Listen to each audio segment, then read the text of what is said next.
Welcome to the Cradle's interview broadcast, Rock the Cradle. We are here today thanks in large part to the patrons who've stepped up since we launched our donation campaign in December. If you're not a patron, please consider joining today so we can bring you more high caliber guests to discuss complex West Asian geopolitical developments and the global crises that impact us all. While you're here, please make sure to hit that subscribe button and the like button. Follow us on X, Instagram, TikTok, Rumble, Spotify, and Telegram, where we will bring you up-to-the-minute updates on this volatile region every day, all day long. Let's move right along and introduce our next guest. She is of global renown, an author of 14 plus books on energy and geopolitical topics, and served as Austria's Minister of Foreign Affairs from 2017 to 2019. Fluent in classical Arabic, among other languages, we have been honored to publish a number of her analyses exclusively at the Cradle. Let's welcome Karin Kneissl, current head of the GORKI Center at St. Petersburg State University, where she focuses on emerging economies and geopolitical shifts. Karin is a lady who knows how to shake up a room and spit some hard truths, no matter who's at the table. With that said, Karin, very kind introduction. Thank you very much, Jameen. You nailed it. I really wanted to say so much more. I had to cut it short because, you know, we've obviously gotten to know you here at the Cradle during the time you were in Lebanon. And the things you say, Karin, you say them in private as well as in public. And that's such a rarity. Do you know what I mean? I mean, yeah. Like I said, spitting some truths. Karin, welcome to Rock the Cradle. We can jump right in as soon as I let our viewers know that Karin is here despite being felled by the winter flu and is sitting in, temperatures of below 24 degrees. So quite a trooper. I want to ask you this because it really hasn't appeared in the news very much, but between December 28th and 29th, the Ukrainian military launched a massive drone attack on Putin's residence, Russian President Vladimir Putin, in the Novgorod region. While the CIA denied the incident, Russia insisted it occurred and provided evidence to support it. We've now seen the Ministry of Defense do videos and showing graphs and whatnot. The attack, however, took place very shortly after a phone call from US President Donald Trump. And some Russians are suspecting the CIA used Trump's phone call to Putin via satellite on the evening of December 28th for the geopositioning of its target to mount a deadly attack with 91 long-range drones, which the Russian Ministry of Defense say they shot down across multiple regions. This is the second time that Putin has been targeted by Ukrainian drones. The first time allegedly was in May 20th last year when he was visiting the region of Kursk. Yet just last week, we saw the first US, Russian, Ukrainian trilateral meeting to find a solution to this conflict. International relations is so bizarre. Can you report on how those talks went and maybe next steps and why Putin went there, or not Putin, but the Russians went there, given that they tried to kill him? Thank you very much for putting an introduction into all that. Your first question about these talks, I wouldn't yet call them peace talks. I still call them the talks about the talks. It's the agenda. We have to agree. It's the parties to the conflict have to agree on the agenda. We have seen the US government acting as a kind of messenger on a bilateral level. They met the Ukrainians in Miami. The Americans traveled to Moscow to then bring over the messages to President Putin himself. So the US is somehow a messenger. And in Abu Dhabi, it was for the first time that on a level of civil servants, military, there was a first trilateral meeting. But to my reading of this meeting, they have not agreed on the agenda. So it still talks about talks, what should be part of the agenda. If you recall the speech by US Vice President J.D. Vance at the Munich Security Conference more or less a year ago, he said something that then shook the room. And Pete Hatchek, the Secretary of War, said it a few days earlier at the then NATO meeting. Ukraine will have to accept territorial changes. There will be new borders drawn. This was quite a shock, next to some other shocks. We can speak about borders. Are borders changeable or not? We can talk about that. But to come back to this trilateral meeting. So from a US point of view, which is the main messenger, the facilitator of the talks, it has become fairly clear ever since a year ago there will have to be territorial amendments. Apparently in Abu Dhabi, there was no agreement whatsoever should or should there not be territorial changes. This is number one.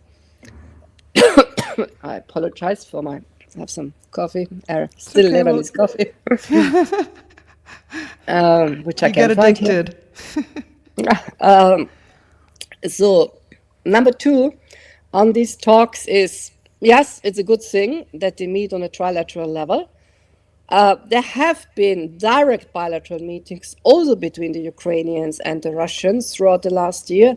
It was mostly about exchange of prisoners of war, corpses. So they did not need the Turks, they did not need the Emirates, they just did it direct, which was a good development, I would say. For reasons I ignore, there were some impediments, it stopped. Now to come to your question, linking the whole thing to these attacks against one of the residences of President Putin, the following. Since you said, I call a spade, whether private or public. I've said it here several times. I admire, respect this Russian kindness. Honestly, I was so ignorant before I landed on planet Russia. I always call this huge country a planet. It's a universe. Istanbul airport is International Space Station because of the whole situation, you know. So I admire this kindness. I was not aware of this amazing attitude of Russians towards friendship, including international relations, you know, business, friendships. It's when you open a speech here, you would not say, ladies and gentlemen, dear colleagues. It's always друзья, dear friends. So this is quite something that for me was new. Now, I'm not a cynic. But of course I'm from the West compared to Russia. And the West, as we know, is about interests. Where did Realpolitik start? It was the Gladstones, the Disraelis, it was the Metternichs and inter alia, certain Mr. Kissinger. So it's interests. It's not principles, it's not ideas, and certainly it's not friendship. While in Russia, it's a lot about friendship. And I often claim we are not in times to be too kind. You know, let's be kind, let's be polite to each other, respectful. It's the name of the game of any diplomatic encounter, but not too kind. This is what I have said at multiple times in Russian public. And this is the way I can only argue reason to your question that happens what happens. The Russians are ready to sit down and talk. Let me resume it. It has to do inter alia with this amazing Russian heart to forgive. World War II, 27 million people killed here, massacred. Well, they were able to restart relations with a country like Germany. Karin, but who is more impatient for a settlement in Ukraine, Trump or Putin? You know, Trump's gone on this, I don't know. I mean, he's it's not running a marathon, it's running, you know, a speed race where he seems to want to chalk up as many peace deals as possible, none of which make any difference, it seems. So who, you know, it is it is Trump who seems like he's more impatient. Would you agree with that? You know, Yes. I think the Russians are taking a slower view to this. You know, is this something we can see in 2026, or do we have to wait for Trump's agenda of Venezuela, then Iran, then Greenland, then whatever? Because all of these are also leverage building and creating a perception of unimpeachable power. that maybe Trump feels he needs to collect before he can get Vladimir Putin to accept some terms that he wouldn't normally. I mean, how do you But see this? when we recall the so-called Alaska momentum of 15th of August last summer, when the two presidents met, I think the Russian side was not so eager to meet without an agenda. From the US side, it was all about feeling out. You know, Marco Rubio, Secretary of State, called it a feel-out meeting. Well, they did it within 5 days. They felt each other. And President Putin managed to explain to his counterpart the complexity somehow. So from the Russian side, ever since December 2021, before the whole thing started in February 2022, the Russians were eager to restart some sort of new European security architecture. They said, we are lost in a quagmire. We have the many question marks on disarmament agreements, inter alia, let me mention here also in a few days, on February the 5th, the last nuclear disarmament treaty START will be expiring. The Russians had offered also here a 1-year unilateral self-imposed prolongation because there were no negotiations. Apologies. So given all that, from a Russian side, it was always the larger picture. And the question is, when it comes to Ukraine, it's not only territory, it's not only ceasefire lines, whatever. It's not only about who will monitor, etc. It's about what will happen to the Russian-speaking people in Ukraine, because there are Russian-speaking and people who consider themselves, whatever you might now think ethnically. Ukraine is not as complex as Lebanon, but it's much larger from this question. What will it mean, you know, for the outlawing, the banning of the Russian Orthodox Church, the prohibition to speak Russian? All these questions also make part of a larger agenda. And plus, what the Russians, and not only President Putin, is certainly interested in is we have to recreate some sort of legal framework, a larger normative framework within which we can handle our bilateral, multilateral relations. President Putin is somebody who comes from law. I myself come from law. I remember some 40 years ago when I started as a junior diplomat in the Austrian Ministry of Foreign Affairs, I was a bit critical that we had too many legal minds there. But now I think we have too many political scientists, we have too many people, you know, who are just led by some morality, ideology above all within the European Union. Nobody anymore thinks in normative structures. And we need some sort of return to normative structure. So this is very important for the Russians. You know, to what you just mentioned, maybe a bit of a follow-up on, I think, January 15th, in a speech, President Putin repeated a theme prevalent in the new multipolar arena. And he, you know, he said, quote, "Security must be truly comprehensive and therefore equal and indivisible." It is a term, indivisible security is a term we hear a lot from the multipolar powers, you know, the Chinese and Russians and others. And indivisible essentially means a win-win for all involved. Let's find a way where you can have a face-saving exit, and so can we, where we solve a problem, create a solution that, you know, we can both benefit from. Maybe we'll both lose a bit too. But why does the West and its NATO alliance only think in terms of zero sum, despite the fact that it simply doesn't work and it just kicks a crisis down the road? Exactly. You know, ever since I've arrived in Russia, and with my interim of a little bit less than 2 years in Lebanon, I've come to the following conclusion. The East is about pluralism. The East is not black and white.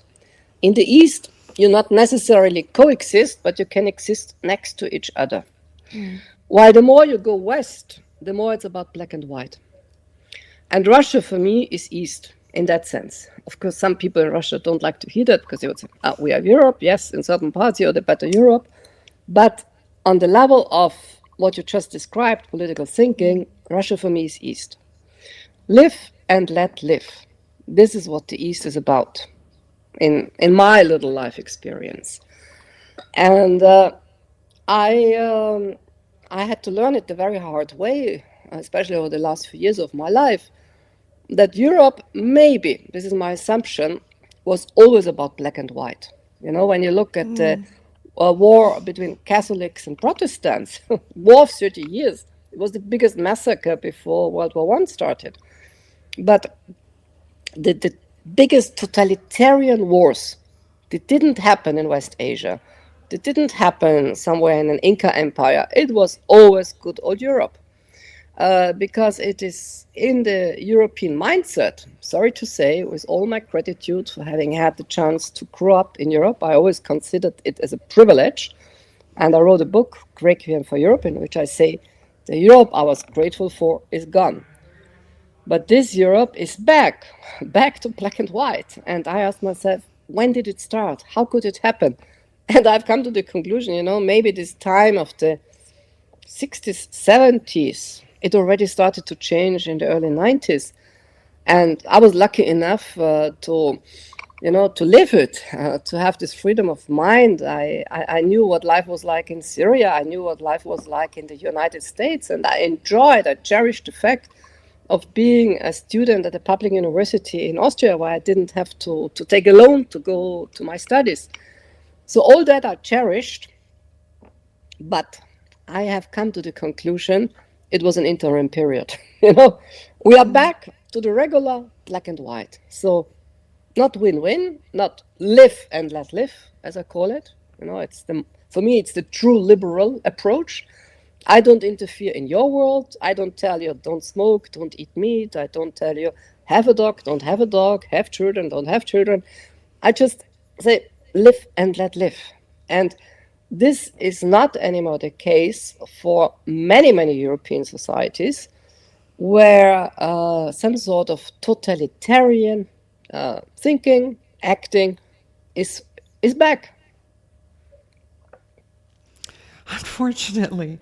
And maybe that should lead us into talking about Greenland, what we at the Cradle believe will be the third U.S. resource grab after Ukraine and Venezuela, as a rapidly declining U.S. empire seeks to secure vital geography and resources for itself before a complete collapse of the existing Western-led global order.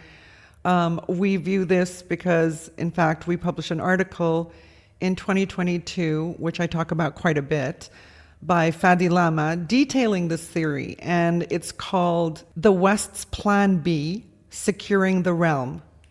And that prediction is now playing out in full technicolor, meaning the West understanding, and, you know, of course we heard people like Marco Rubio say a year ago, you know, we have to accept a multipolar world is coming to existence. That was something that the Americans simply could not address.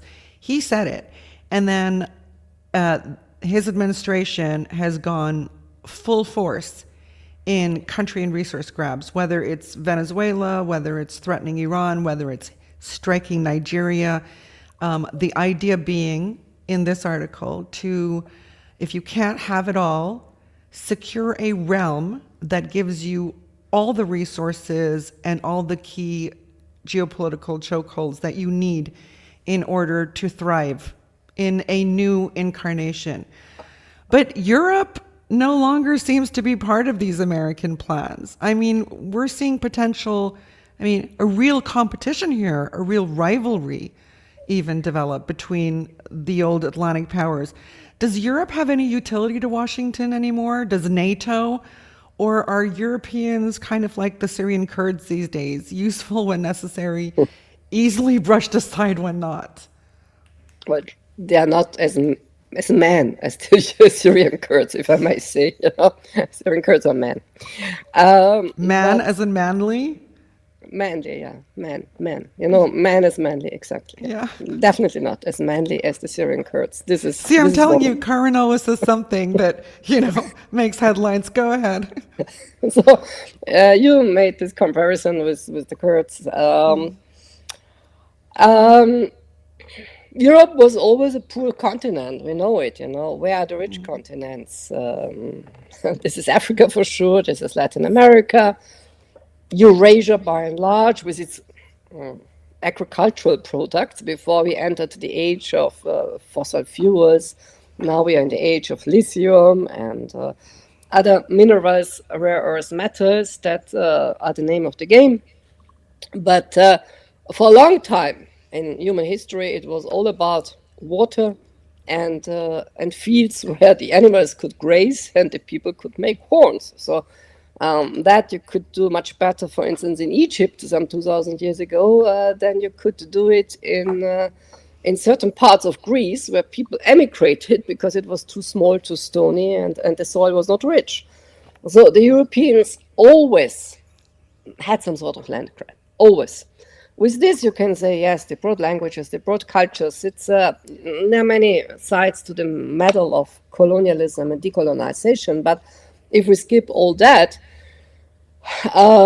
in this bigger relationship between the big boys, the Europeans have not understood the following: that as the little EU frog pond that is there, that which is increasingly, unfortunately, it's turning into a swamp, not just remaining a pond, so that they are so much focused on this little geography that they simply have not really realized that the world is larger.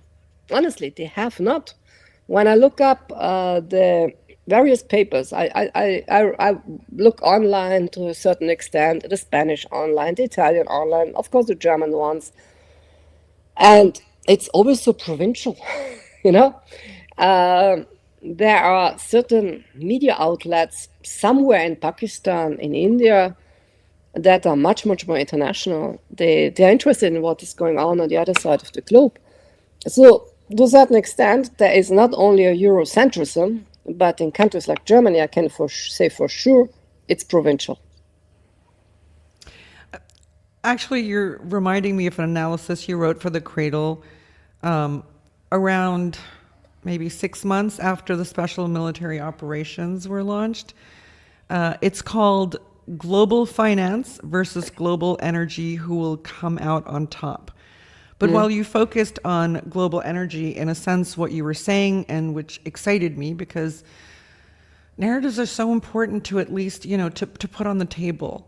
Ideas, right? It seems like the West is just out of ideas. So it's up to us, independent media, independent thinkers, to propose these. And we usually propose things that have legs. And your contention was essentially the West has always controlled the global networks, and it controls global finance, right? But the East controls global resources. Global financial networks can be replicated, as we're seeing in the multipolar world, but you can't replicate resources, right?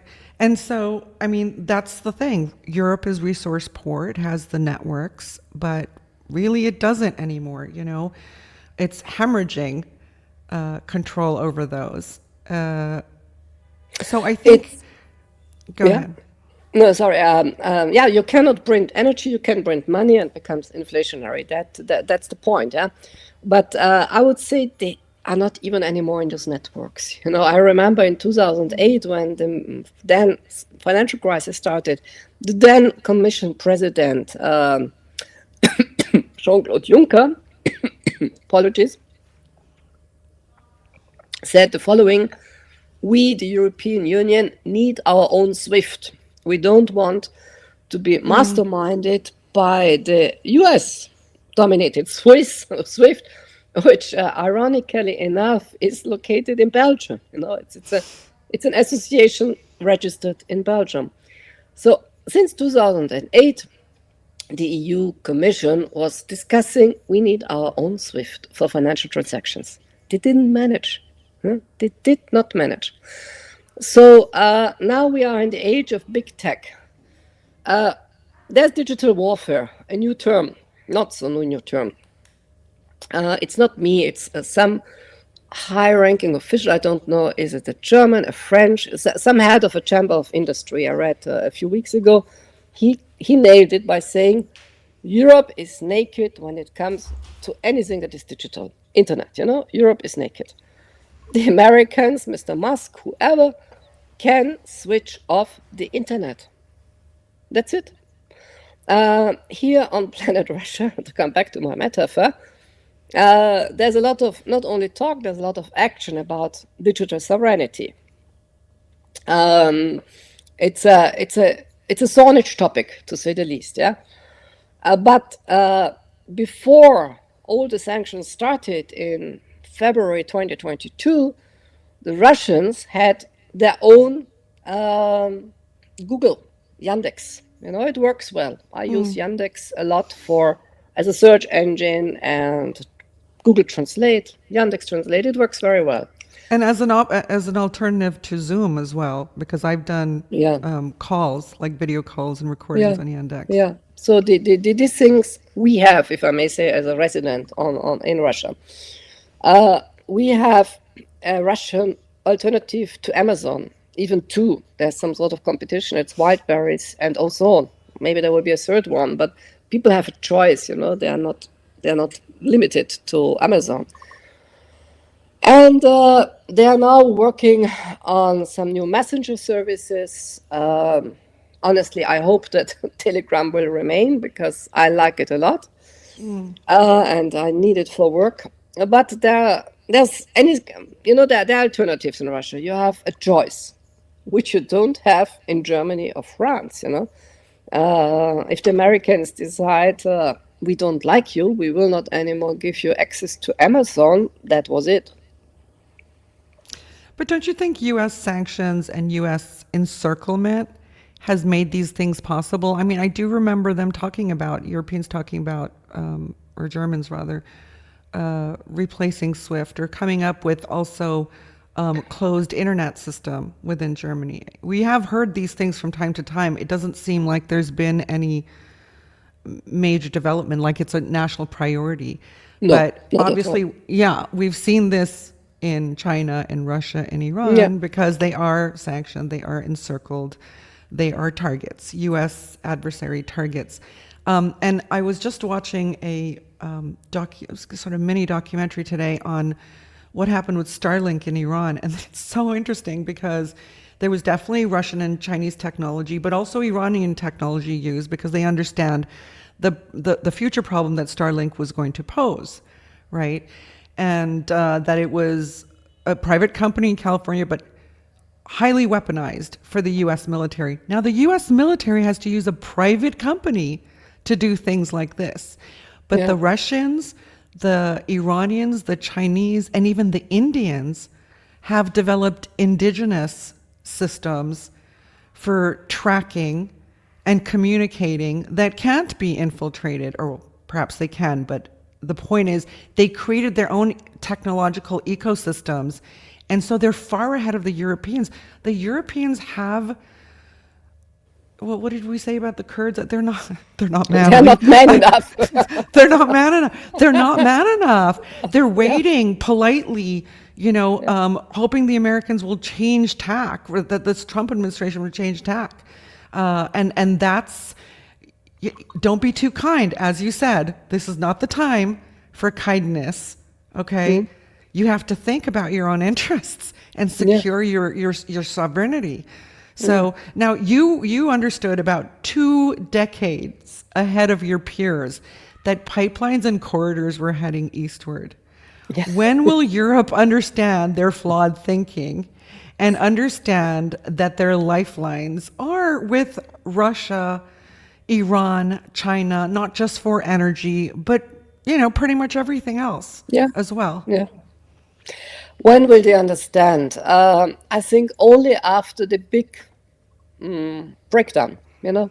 Things will not change because of evolutionary rational thinking. I'm sorry to say, but Europe has lost to a large extent its rationality, of which I, as somebody who came from there, was always proud, when I was in Lebanon, in Jordan, forever in the Arab world.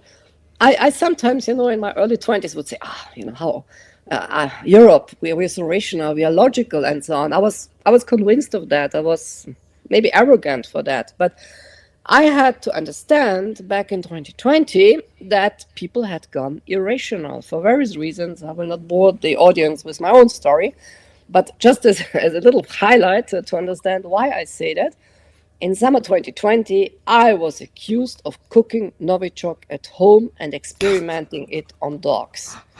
And that my Novichok formula was used against Alexei Navalny, and that's why they exhumed a dog from my garden and made an autopsy. First time ever in Austrian judicial history, a dog was given an autopsy. So in those days, I understood they have come irrational. That's why in summer 2020, I left Austria. And I told everybody around me, you cannot ask rational questions like why, what for. These are rational questions. I am under the impression people have gone irrational around me. So no need to waste more time, and it's becoming dangerous. That's what I said, So I left for France, not to be any more attacked in the streets like in Austria. But this is another story. What I would like to say about when will they come to their minds is that it will not be through an evolutionary, rational rethinking. You need a kind of clean slate, tabula rasa, Things sometimes come out of ashes to a certain extent. And the deindustrialization of Europe is massive, very massive. For the time being, people still manage to live on the welfare state. People still can drive their cars. It's getting more and more tough for the average household.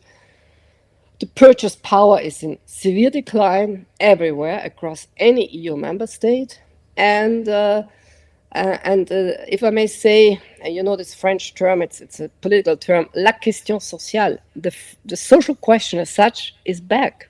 In my opinion, it's back everywhere. It's when you make polls today in Germany, Austria, or France, and you ask people what's the biggest priority for you as voters, they will say the economy. It's not anymore immigration. For 20 years, parties would they would win or fail because of the migration topic. Now everybody is about the economy.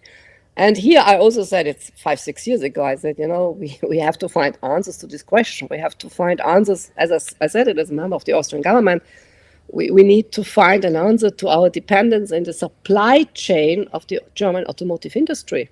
We were just a little element in there. The last book I had published in Austria was about the automotive industry. Nobody bought it, because I was already an outcast. And I sent it to Volkswagen, I sent it to Audi. I think 15 books I sent. They couldn't even say thank you for the book.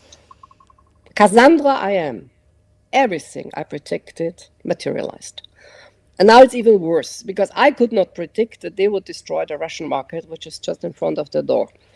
But I could predict that mismanagement, red tape, green deals would lead to a tremendous problem. And here we are, plus the loss of the Russian market, plus the tariffs by Daddy from Washington. So all this is, of course, giving an explosive mix-up. And they didn't learn, It's they could, now they're discussing, shall we still keep the internal combustion engine? Shall we not renounce on fossil fuels? Maybe. But there is no massive turnaround, There is no real decrease in taxes. There is no real no real offensive, no real fresh start in selecting high-skilled workers. It's all about marketing. It's all about the communication. You need people who do the dirty work, and you need to pay them and give them perspectives. And you cannot just insist on human resources, a horrible word out of this totalitarian thinking, And so here we are. I have I have not much confidence in Europe. If we had here now somebody sitting with us from one of the EU institutions, they would immediately come in.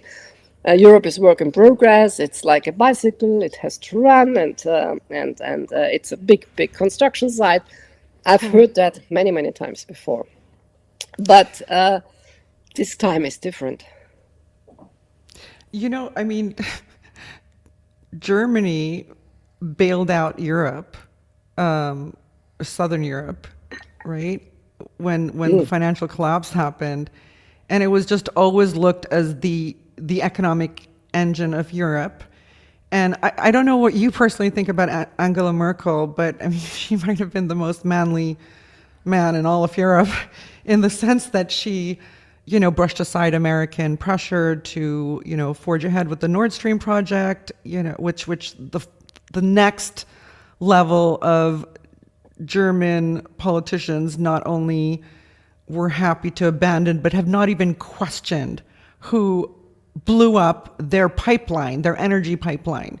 You know, I remember when the sort of Japanese nuclear disaster happened, Germany changed tack like overnight about nuclear energy. There was a time where Germany was the economic engine of Europe. There was a time where Germany was flexible and nimble and forward-thinking, and it just seems to have disappeared overnight with Merkel's departure. Again, I don't know what you think about her, and I don't think many things, except I note these kinds of policies.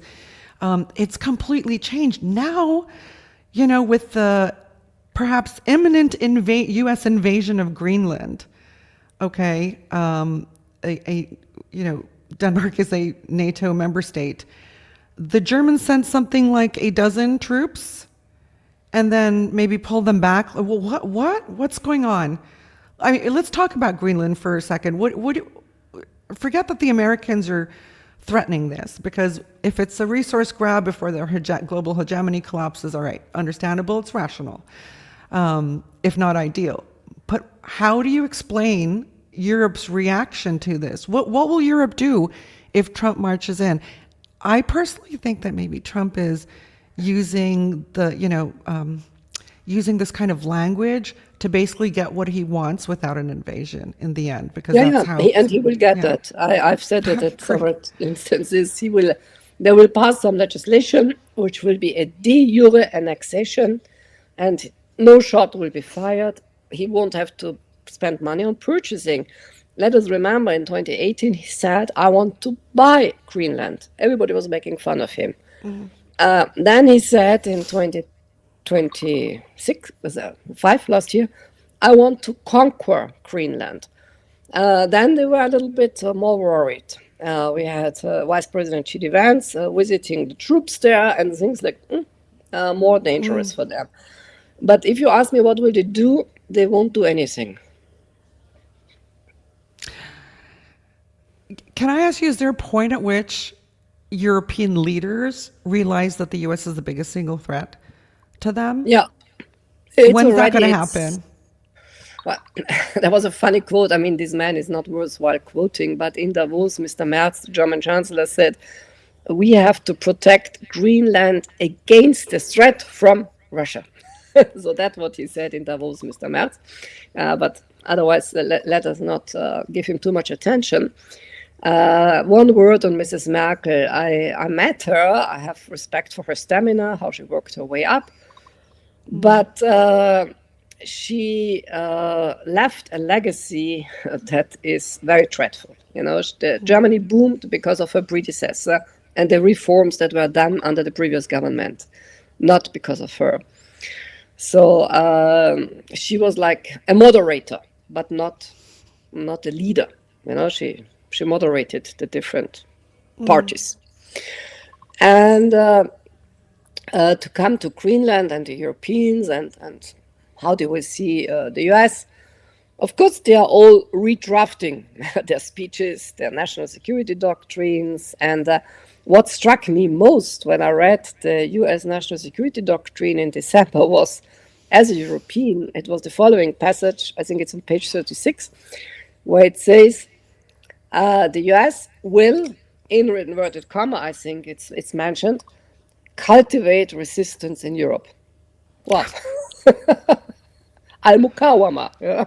Yeah, not in West Asia, but in Europe. Okay. Al-mukawama. So we're not speaking about South Lebanon, we're not speaking about Palestine, we're speaking about Europe, where the resistance, according to the authors of the security doctrine, has to be cultivated. What is that, Marine Le Pen and Nigel Farage? I mean, what are they, who are the resistance in Europe? I don't know who are the resistance, and I have no idea what they actually mean by that. But I wrote in one of my Telegram posts and in one article, I think, that maybe in the near future we will see officials of respective US embassies in Berlin, Paris, Rome, training, distributing pamphlets, these courses, how to do your sit-in, how to interact with the police forces. We know these things, we know them from Belgrade, we know them from Cairo, we know them from Damascus. So in this case, it will not be in Arabic, it will not be in Serbo-Croatian, it will be in some other languages. Nothing is to be excluded. I mean, I didn't see any big reaction by EU officials on this wording, but for me, wow, it struck me. Speaking of Davos, Canadian Prime Minister Carney let the cat out of the bag on the international rules-based order, which we've always known was just absolutely rubbish. If you want to refer to international rules, you can simply refer to the UN Charter and international law. He basically said it was just a cover to do things we knew were awful. And we knew it, right? We usually have to wait until a prominent political figure leaves office, if we're lucky enough to hear these kinds of truths. And then they instantly become marginalized, right? But Carney said it from his prime ministerial seat, and his words have reverberated widely. I mean, people were like, this is the most momentous speech in, modern times. And it emboldened European leaders to take a whack at the US in public, many of whom acknowledge that they are US vassals and slaves. I mean, that was quite unique. Yet at the same time, in private, Emmanuel Macron, Mark Rutte, and others are sending fawning reverential messages to Trump. How is this really going to play out among the Western alliance? I mean, what is the fate of NATO? Because what is the what's it called? What is the tipping point for Europe? Because I mean, it was crazy how deferential these private tweets were or messages to him compared to what the public, discourse was. If I may recall my reference to Kurdish man, we are back to biology to a certain extent. I think we should call this podcast about the manly man, right? So definitely Trump is a manly man, and simply by that, he frightens them, because he says like this, like that, and they just obey. But the thing is the following. Let us recall Emmanuel Macron during his first mandate. He made a big speech and he said, NATO is in a coma. It's brain dead, he said. Brain dead. So in a coma. Trump, in his first mandate, said, forget about NATO, it's dead. So what they say in public is so different because now it's up to 5% of their national budgets are spent on military. It's all about being US arms, it's good business, honestly. I mean, he is a perfect businessman. NATO, what I think is, in my opinion, the biggest tipping point for NATO is the tipping point for me will be the moment when they will have accomplished their big target to establish their own European autonomous armed forces. This is the aim. And apologies. And this is written in several European contracts also. It's a common security and foreign policy envisaged ever since the early 1990s. But military affairs, so far, like foreign affairs, have been a domaine réservé, a sovereign issue. It's majority voting, not it's not majority voting. It's compromise. It's consensus. But we have a number of governments, especially the French, to a certain extent, also the Austrians, the Irish, a number of governments who say, let's have our own European armed forces. Now, this, in my opinion, is the real threat to NATO because, and some people had understood it beforehand. That's why the Germans were always against these European forces. They say, we want a NATO with a European pillar. So yes, there's a European contribution, but not more than that, because they all knew that without the US, they are nothing. Now they want to have their own European army. Let them have it, but this would be the tipping point for NATO. Yeah, but it seems to me that the EU is a more fragile construct than even NATO is these days. And by the time European countries get around to creating and establishing a European military force, their economies will be so withered that populations in these countries will be, wanting national aspirations as opposed to, because that's what happens when economies contract. People get more tribal. We've seen this everywhere. Immigration issues or like race issues, etc., happen when economies shrink. People are suffering. They care more about their town, their neighborhood, their street, their families. Yeah. So as economies shrink, who's going to care about European military? They want a French military or a German one or a British one. Any thoughts on that? I could be wrong. But this is the problem now for the average European citizen household, They want to increase the budget. They want, it's not only about money. I said from day one, if they increase the budget, they also have to bring back compulsory military service. Because in nearly every EU member state, not only plus the UK, except the Swiss, it's not EU. The Swedish reintroduced military service. The Austrians have a tiny micro service of a few weeks. But you need to bring back compulsory military service. And when you listen to the chief of staff of the UK, of the French army, I think he said like 6-7 weeks ago, and some others repeated the same thing. It's horrible what they said. You can look it up. You can bring the quote on the screen.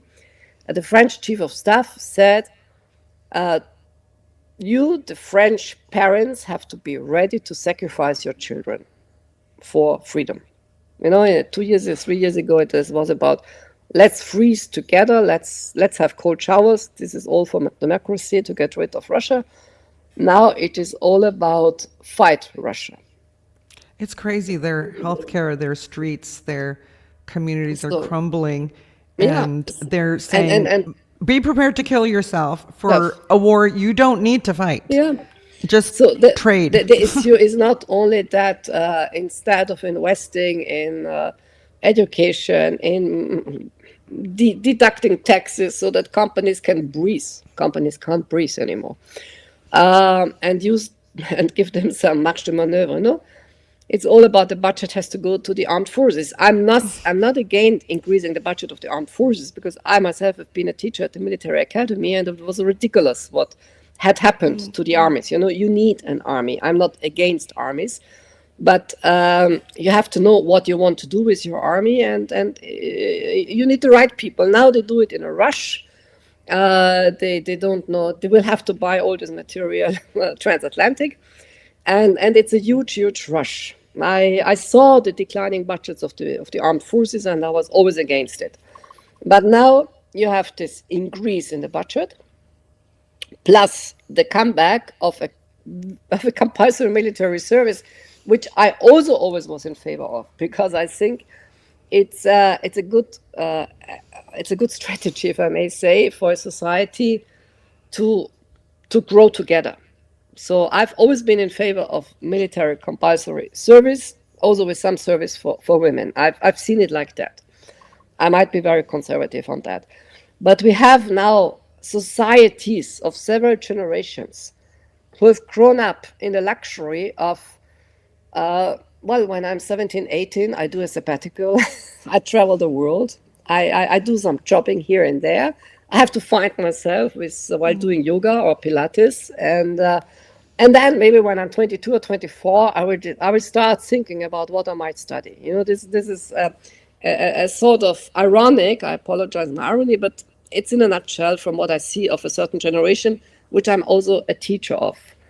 When I compare those I've been teaching 20 years ago, they still knew much more what they wanted. Nowadays, you have youngsters who are totally lost. So if you tell those youngsters you have to go to the army, I don't know how this will work. Because AI's robbed you of your jobs. This is another thing, and it's not easy to be a youngster today because of that. But it's also not easy to be a youngster if all of a sudden, out of this very strong comfort zone, I'm 61. I was brought up under very tough circumstances. So maybe because life was tough, I'm not a tough person, but I know that life can be tough and you have to fight for it. I've been especially fighting over the last few years to restart life. But what will be a problematic for these youngsters is to fight, to go, to renounce on certain things. And I don't blame them, because they are now under the threat of a real military confrontation. It's not that you join the army, YMCA, favorite song of Donald Trump. You're in the army now, and all these songs. It's not about going to some place and enjoy and the army needs you now, but it's about a war that is unpredictable, a war that the Europeans say they need, that will happen in 2-3 years. And this is not something that concerns only the European society. So when military experts talk today about armies, they will tell you there are 2 armies in the world that have combat experience. This is Ukraine and Russia. Let's head eastward a little bit now. There's so much that people don't get to hear about in English. And this is something, this is kind of the raison d'etre of the Cradle, to make sure they read about what's happening in the world. And one of the things I think probably you also appreciate about the Cradle is we do a lot of maps. We talk about the big picture because you can't understand the little, the hardships on the ground if you don't look at the big pictures. And one of the things, we're talking about Europe and the West crumbling. Where the big picture is going to take us, unless there's a nuclear war, just looking at efficiency. Efficiency. It is actually when we did an introductory article for the Cradle when it launched, we talked about efficiency and putting a lot of stock in that word. Because geopolitically, you can see efficiency on one side more than you can see on the other. You, like I said, 2 decades ago, were warning or talking about pipelines and infrastructure heading east. And in this, you wrote another piece for us on Russia's advancement of the Northern Arctic trade passage. So basically, with global warming happened, ice-free Arctic routes were created by climate change and have opened up the first new global shipping route in a century. But this Russian-developed water passage is bound to disrupt the lengthier Atlantic-centric routes for global commerce. Thanks, then, to the war in Ukraine, Russian-Chinese relations and trade have accelerated, and they're committed to building out even more routes and connectivity. The hostile West does nothing so well as encourage relations between its adversaries. Since moving to your new position in St. Petersburg in 2023, you must have seen much of this develop, no? I mean, the dependency of China on, let's say, Russian and Iranian oil and gas. They took out Nord Stream, but the Chinese and Russians have the power of Siberia, which is their primary gas line, bringing natural gas from eastern Siberia to China. That's been operational since 2019. There's the East Siberia Pacific Ocean pipeline. There's sea shipments a lot of Russian crude oil is shipped to China that way. LNG transportation from, transported from Arctic projects.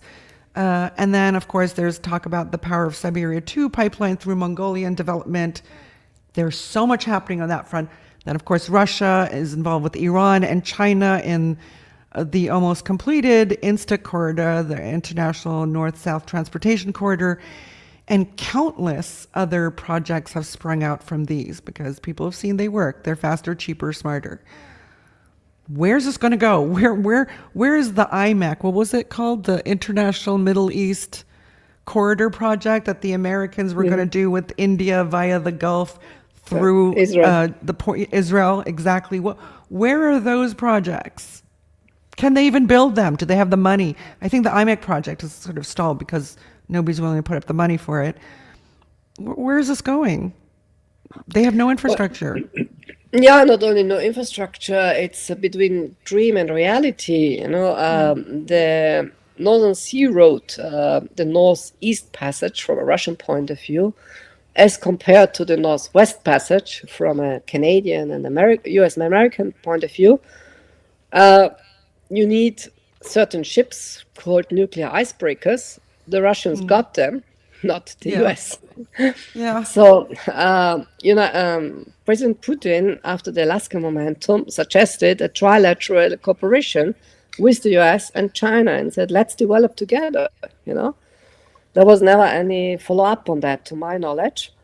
But the problem also from a Russian point of view, not everything is working smoothly. And people are very, very self-critical here. You have debates in forums and articles, but you would read in Russia and listen in meetings. We lack the people to handle the ship in the shipyards, for instance. We lack the labor. We have labor shortage. We lack certain investments. So it's a fact. All these are not secrets, and there is need for some sort of larger cooperation. But it's definitely not something where the European Union will have any say. It's exclusively your Russian, a Sino-Russian, Russian-Chinese operation, or in the best of worlds, it could be a trilateral. And in Alaska, things look better. So this is my answer to your question. And the many other trade corridors are always a reflection of reality. I think it was in that article you mentioned that I also wrote the Suez Canal was a trade corridor of 19th century. Of course, it lasted into 20th century, the Suez Intervention, 1956, the expropriation of the actions by France and of the shares by France and the British. But 19th century came to an end. Panama was the corridor of the US. It was like mid-20th century corridor. And when you take the Northern Sea Road, it's definitely the trade corridor of 21st century, among others. But to end this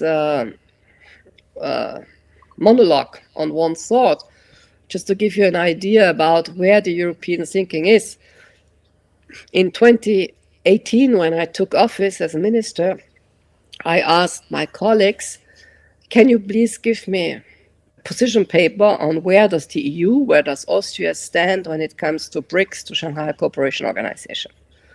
They looked at me with big eyes, asking me, what's that? Never talked about it, never mentioned it. I'd been teaching this topic for 5, 6, 7 years. There was not a single position paper, nothing, zero. It's funny that you mentioned that because I remember when I first sort of started coming to Beirut in the 2010s, the top finance officials in this country had never heard of SCO. They what's that? They didn't even know. Yeah. Well, same thing in the EU. Same thing in Brussels, Yeah. But this has to do also with the very strong proximity that you have of certain people in Beirut with the Commission. Yeah. They get that duty trips. This configuration of Russia, Iran, China, which we call RIC sometimes around here because it's easier, this is something we were predicting in the 2010s because, again, you could see the sort of U.S. hostility directed at these countries, creating common cause between these countries and maybe more cooperation.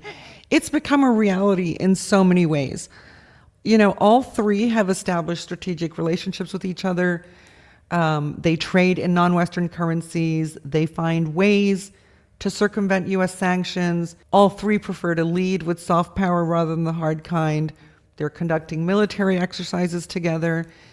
Iran is the only West Asian nation to have been brought on board by both the Shanghai Cooperation Organization and BRICS. Yet the question remains, will China and Russia go to the wall to prevent an Iranian collapse in the event of U.S. aggression? And how? And here, you know, you're now in Russia, so I think more appropriate to ask you, how critical is Iran's survival to both Beijing and Moscow, in your view? Crucial question. And I'm afraid I cannot give you one of my clear-cut answers as I did previously. Iran and China concluded this strategic comprehensive agreement, I think, in 2021. The Russian-Iranian cooperation is younger. The military dimension to it is more recent. I think it was added sometimes in summer.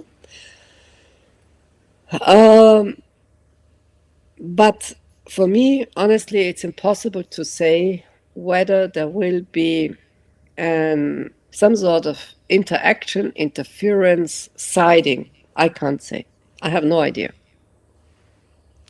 But how critical is Iran's survival and, I guess, sovereignty and autonomy to Beijing and Moscow? Because, you know, everybody in this region, well outside this region, understand and believe it to be the case that the next road beyond Tehran is Beijing or Moscow to different degrees, right? So in a way, you know, you and I are very familiar with the concept of strategic depth. This is something that all nations have, you know, striven to establish in order to make their borders larger, in order never to suffer a threat directly at their borders. That was the reasoning behind Iran's strategic depth into Syria and Lebanon, etc. It's not domination.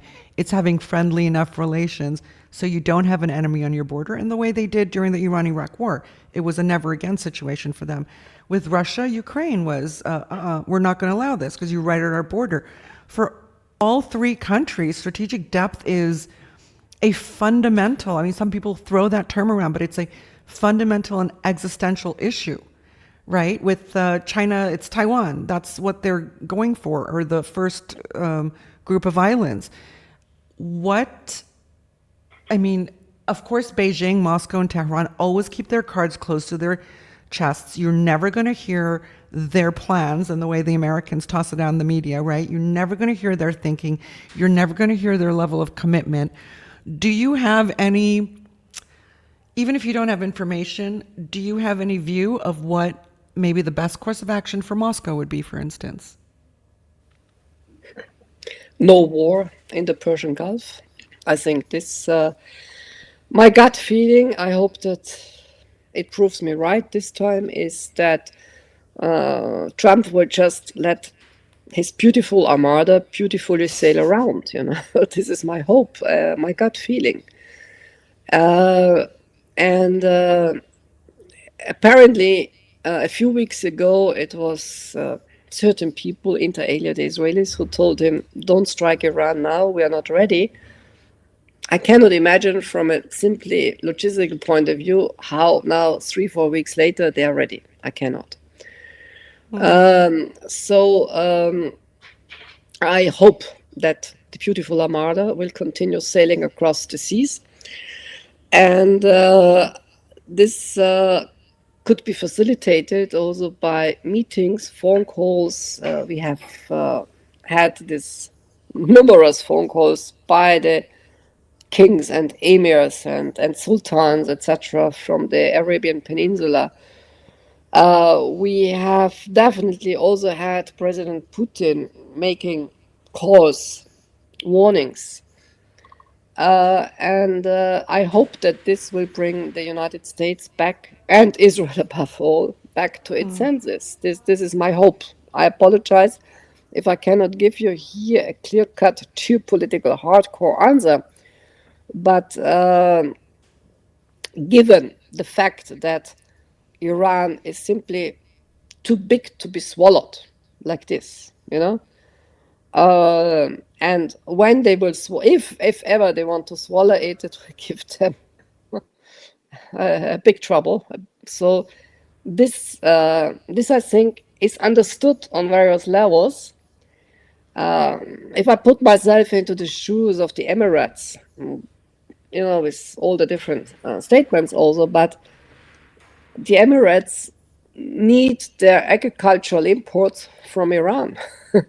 Take out Iran, not only that you have tariffs that Trump wants to give you because you still trade with Iran, but where will the fruits and vegetables come from? Okay, you can import maybe them from somewhere else, but it will be a food question for a number of countries. Do you even transport them if the Strait of Hormuz is shut down, or many such things like that? Yeah. Look, despite Trump's insistence that everything he's doing right now is fabulous, awesome, the best ever in history, etc., gold, silver, commodities like oil and gas, copper and lithium, shortages and access limitations started with Trump's tariff and are only accelerating. We seem to already be in a global war for resources and routes, and central banks are diversifying outside the US dollar and US Treasury bonds. Like, suddenly, it seems like in the last month that's accelerated. But it has been over the last few years too. Do you see a clear picture of how this will end, not in the short term, but in the long term? Well, if I'm not mistaken, the figures I've seen, it was actually the euro that was pushed back in favor of the dollar to a certain extent. So the dollar regained some market share, but the euro lost a lot because trust in the European Union is gone for the simple reason that trust is gone in the rule of law in Europe. Many wealth funds have lost lots of money because of certain things happening in Europe. So I think the euro is losing its market share in this larger global currency trading. The dollar now is losing. Trump thinks it's a good thing because American exports will be cheaper. He's not wrong on that. In the long run, for me, I always say it would have been a good part of recent history if the JCPOA, the nuclear disarmament agreement on Iran, would have been really gone operative in 2015. It never did. I remember the high hopes to have access to the Iranian market. I was in Iran many times for several years. Consultancy companies, roundtables, everybody was just waiting for the day that this would be possible. And then again, we had cowards, cowards who were not ready to invest in Iran because they No men around. No man. We had Obama back then in the US. So, I'm going to have to use this theme in our title because it's just... Okay, go ahead. Geopolitics in a manly or unmanly world. Yeah. Yeah. And so there was big hesitation, and then came man Trump and said in May 2018, I withdraw, I don't like it. You can do this whole agreement on 2 pages, 3 pages, I will redo it. So that was the end of the story. Then Iran tried to renegotiate, and the rest is history. But if there would have been some sort of opening, some sort of normalization, at least an economic normalization, with some sort of social, economic, political, whatever, things would be different today. And I have not the slightest advice to give to anybody how and where to rebuild trust. I have no idea. Well, it seems that people are choosing commodities, right? Gold and silver. I mean, I agree with you. This has been the age-old question. Well, maybe not age-old, but certainly for the last 10 or 20 years, people have been talking about, well, where else do you go if you don't have the dollar? But here's the thing. In this case, European governments are talking about dumping U.S. treasuries. And who knows if that will actually happen, because as they themselves concede, they are vassal states in many ways, certainly financially. But I'll tell you something, I sort of am on mailing lists and I get stuff from banks and bankers, you know, where they do their short-term predictions, et cetera. But I see the term de-risking from the US a lot. Yeah. Tell me what you think that means, because this is European, you know, financial institutions are using this language. Yeah. And everybody now got a geopolitical officer on their board. You know, first they had a sustainability officer, they had a climate change officer, they had a human rights officer. Now they have a geopolitical officer on the board. They take some retired military, some ambassador who is bored, to explain them what might happen next. And they pay these people lots of money, and it's the name of the game. But we have also seen, I would say, a certain inflation of geopolitics. You know, geopolitics is definitely an enormous factor. But let us never forget supply and demand. Let us never forget also, to come back to close the circle of today's debate, biology. People who are hungry will make a revolt. It has always been like that, you know. So you speak about commodities, gold, silver. For me, it's still more important to have healthy food, you know, drinking water. And this in Iran is an issue, drinking water.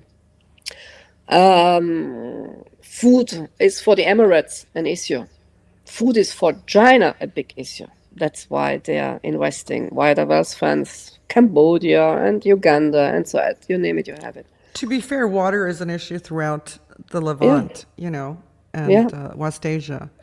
So all that, I think, interplays into this kind of de-risking, where to go, what to do with water sources, you know, to which extent maybe privatize them, grab them.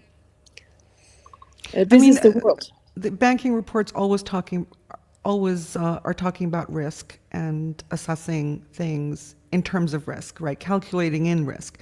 But in this case, the European banks are using the language de-risking from the US. And I feel like that's new.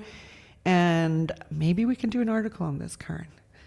I know you have no more time ever again, but no, because there are people waiting outside in the next room. I have one last question. I promise you. Finally, you have spoken about the inevitability of changes in Europe's borders in an article that I think you quoted for.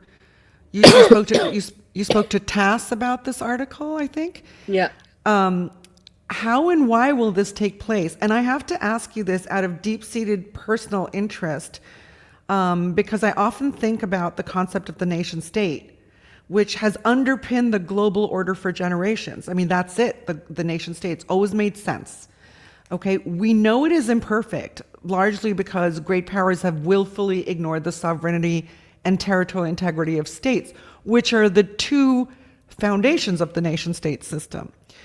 But do you think the nation state is the only construct that can still work universally?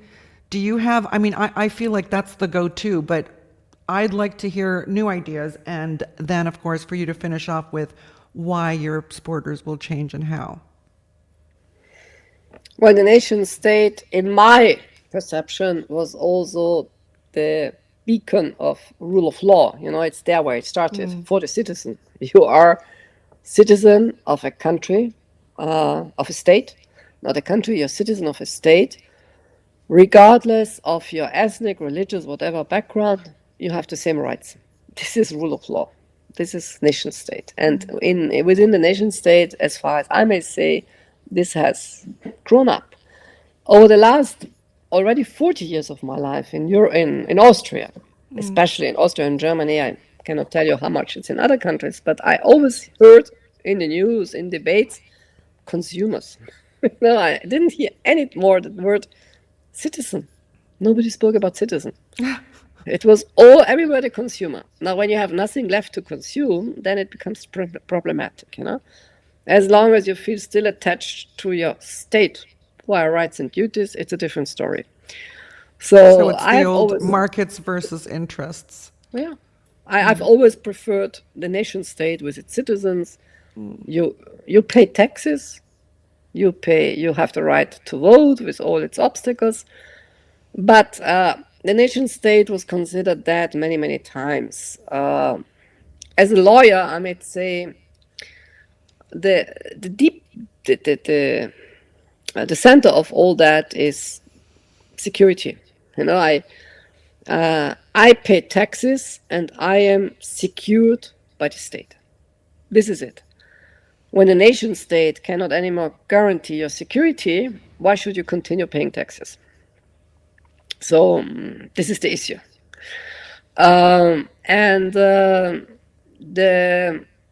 we have a very alert tax debate in US. We always had, even though they have very low taxing compared to high tax countries like Germany, France. But for me, it's also an issue. I pay taxes in Lebanon, by the way. Everybody considered me as crazy. I said, I have to pay taxes somewhere. I'm living in Lebanon. And I went with 6 kilograms of lira to pay my taxes because I lived there. So that was in 2023 and 2022. But what I would like to add to that is Karin, I just want to point out to our viewers who don't know, when she says she went with 6 kilograms of liras to pay her taxes, it's because the currency depreciated so much since 2019 that what would take one note took like this many notes a year or two later. Go ahead. Yeah, and I'm a taxpayer where I live, Now I'm a taxpayer here. So for me, this is the bond. I am protected by the Russian state here, not necessarily as a Russian citizen. I'm not a Russian citizen. I have a residence permit. But as a taxpayer, I have my rights and duties, So this is the nation state also about. This is the fiscal bond. So will the nation state disappear? I wonder where will the money come from? You have to tax somebody. We know the problem with the big tax. Can they be taxed? Where will they be taxed? Delaware, Texas, it's already a problem in the US. Tax the billionaires. Yeah. So for me, these are questions that are not just via political science. You just can throw them away. It's all about how to run a system. These are my thoughts about it. Yeah, and Europe's borders, how will they fray? Just loss of central government authority, because they can't secure people, they can't provide services for their people. And then how does it break up in your mind along traditional lines like Catalonia and Spain and Scotland and the UK? Yeah. Is that what you're thinking, along those traditional lines, or maybe poverty lines, wealthier areas versus, I've written a book back in 2013. I called it, by the way, in German, Zersplitterte Welt, which in English would be translated as fragmented world. I spoke about fragmented economy, fragmented nation states a long time ago, because I saw this parallel movements, globalization, anti-globalization. It started a while ago. And so we are in a fragmented world. And back then, I mentioned this hypothesis, of Catalonia, Scotland. And when I was minister, when I became minister, you cannot imagine out of what kind of attacks these quotes were. But these are quotes, from history. They're books. I took them from books. I'm not from any independence movement or secessionist. But anyway, I was under harsh attack by certain people. What I would think about it, because you asked me where will Europe's borders be. First of all, dear Shamin, where is Europe? It's wow. We're there. Are the Azores part of Europe? Yes, they're part of Portugal. when you sit in a plane going to the UK, the pilot in the past, I don't know whether it's still the case, the captain said, we are now leaving the continent and we are entering British airspace, so it's two different parts. Is Armenia Europe? Is Lebanon Europe? Is Israel Europe? Is Russia Europe? Turkey, yeah. So where's Europe? I know where's Africa. I know where the Americas are. I know where's Australia. But I personally, I don't know where Europe is. And well, it's going to be Eurasia in 2 seconds once rationality returns to that continent and people realize, well, we need resources and they're going to give it to us for cheaper than the Americans are and faster. That's it. I don't know.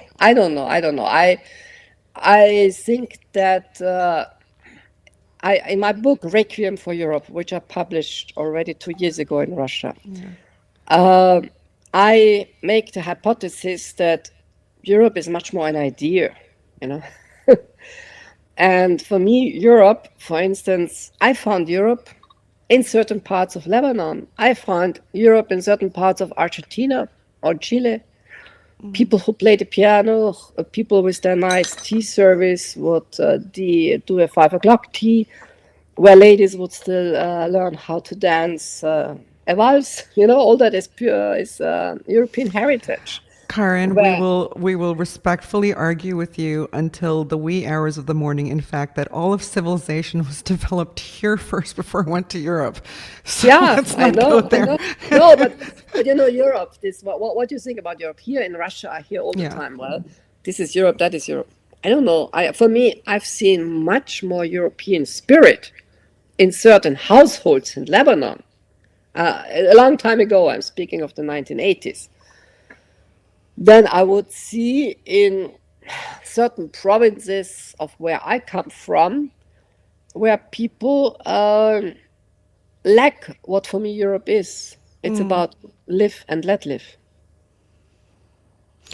Karin Kneissl, it has been a pleasure to spend this very insightful, almost hour and a half with you and to help our viewers understand what's happening around the world right now in an unfiltered, thought-provoking way, as we can always expect from you.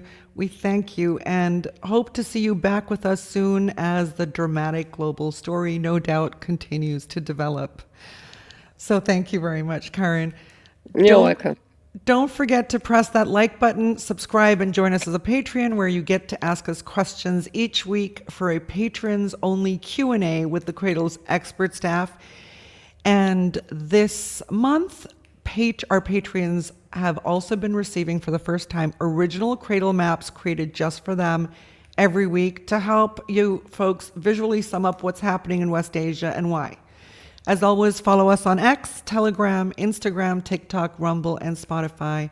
And see you next time we rock the Cradle. West Asia is always on the map, but rarely in its own voice. This region has been narrated by others for far too long. That's why the Cradle exists, to report from the region, not to speak over it. Together, the United States to tell stories with depth, precision, and no editorial leash. Because West Asia is more than just a theater of war. It's the corridor between continents, the energy artery of the world, the cradle of civilization. We don't take government orders. We don't serve corporate boards. We serve clarity, rarity, and rawness, no matter the risk. So if you believe this region deserves better than spin, support the people doing the legwork. Donate. Keep the Cradle independent.